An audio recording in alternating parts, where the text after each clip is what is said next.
Hello and welcome to this month's episode of Perfectly Paired with Chef Jim May. I am doing a lamb chop with an orange chimichurri sauce that's inspired by spring and Easter and what goes well with this wine. It is actually the 2018 Russian River Pinot Noir from Papa Pietro Perry. It's the best of 5 different vineyards that we blend together, and it goes perfectly with this particular dish, I think. What we're going to start with is marinating the lamb in a little bit of this wine. That's what I use it for: a half a cup of red wine, garlic, rosemary, and olive oil. And then we're going to take all these herbs and chop them up in a blender. Very easy, simple preparation.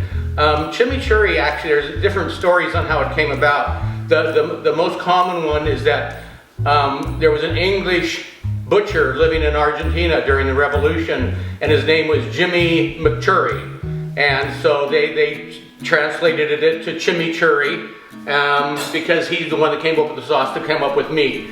Primarily it's made with more red wine vinegar and goes with beef. In this case it's going to be lamb, and it's going to be more tuned into our Pinot Noir. What I'm going to do is start with searing off the marinated lamb chops.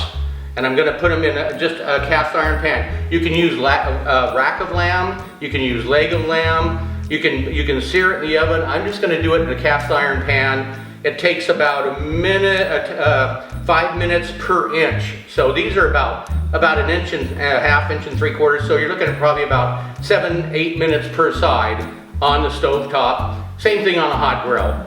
But anyway, I'm going to get these going in a hot pan. So I've taken the marinated lamb chops, I've taken them out of the marinade, I've dried them off, I'm putting them in a nice hot pan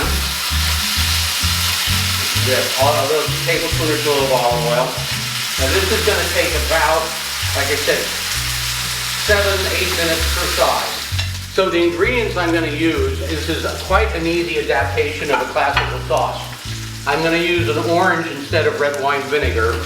I'm going to grate the peel, get a good tablespoon or 2 of grating. I'm going to juice the orange. I've already juiced 1 orange. But every bit of the ingredients is going to go into the blender. It's very easy.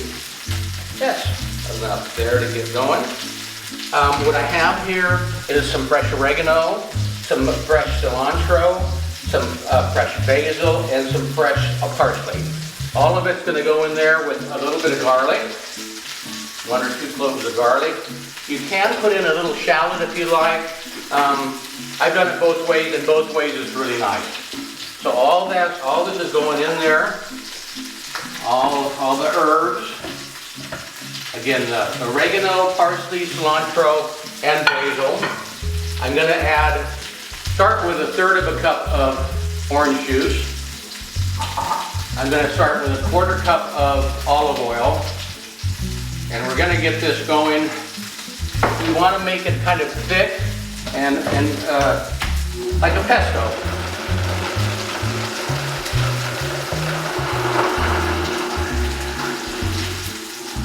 And we'll get a little more juice.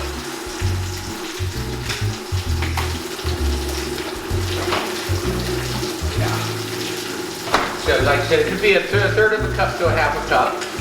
You just want to make it runny. Just like that.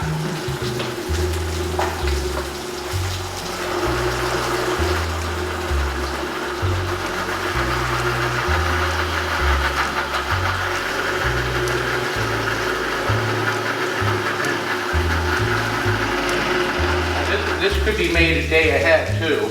It doesn't change colors. It stays, and that's about the right consistency. Just give it 1 more grind there. And this is going to go into a small pitcher.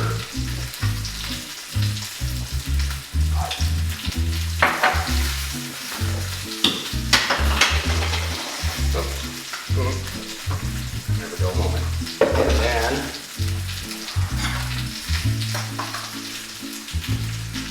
so this is what it's going to look like when it's done. Nice green color. The green color stays the next day. It's going to go on top of the lamb chops, but it's also going to pass the sauce for people that might want a little bit extra. These have had about 7 minutes, 7-8 minutes. I want to see how they look. Nice brown on the other side. Good. Like I said, these are thick chops. Usually they're a little thinner, about a 1 inch, but these are big ones. We're starting on that one. And it's a beautiful coat on that. They're going to have another 7 minutes on the next side, and then we'll let it rest for about 15 minutes. So we're going to dish up now. So I'm going to take, now it depends how hungry your people are. I'm figuring one chop that's about 5-6 ounces. If they're smaller, figure 2 per person. But I'm going to take one of the big ones here, which is quite a large one. Set that on the plate. I'm going to place some vegetables. Warm these, you can blanch these off ahead of time and then warm them up with a little bit of butter. I've made a rice peel-off that is kind of an Armenian rice peel-off. It's got jasmine rice, it's got apricots, and it's got toasted almonds in it. And all of those flavors kind of go along with the wine as well. You can dish it up, it's plain, and just put it on the plate. Or you can make it a little fancier. Put it in a ramekin, and then press down on it a little bit. Get this, and then just invert it onto the plate.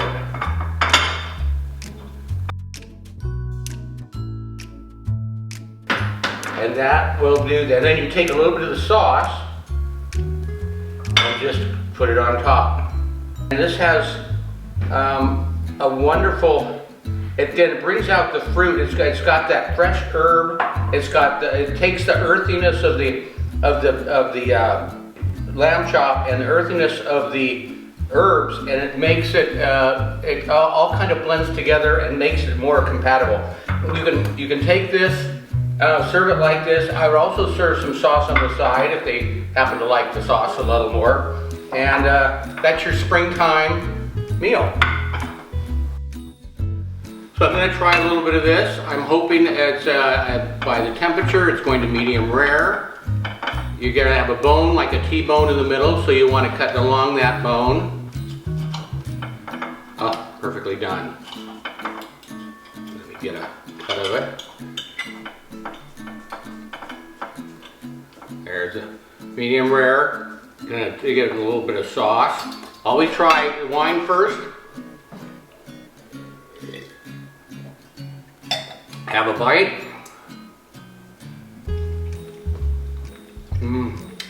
Tender from the marinade. And then have it with the wine afterwards. And you wouldn't think it pairs really well, but it just is one of those dishes that surprises. It's easy to make, it's fresh, it's springtime, and it really brings out the fruit and takes away the earthiness of both the lamb and the wine, and makes it a really enjoyable, nice time springtime evening dinner. That's delicious. So here's to the good life, and I hope you enjoy the meal. Cheers.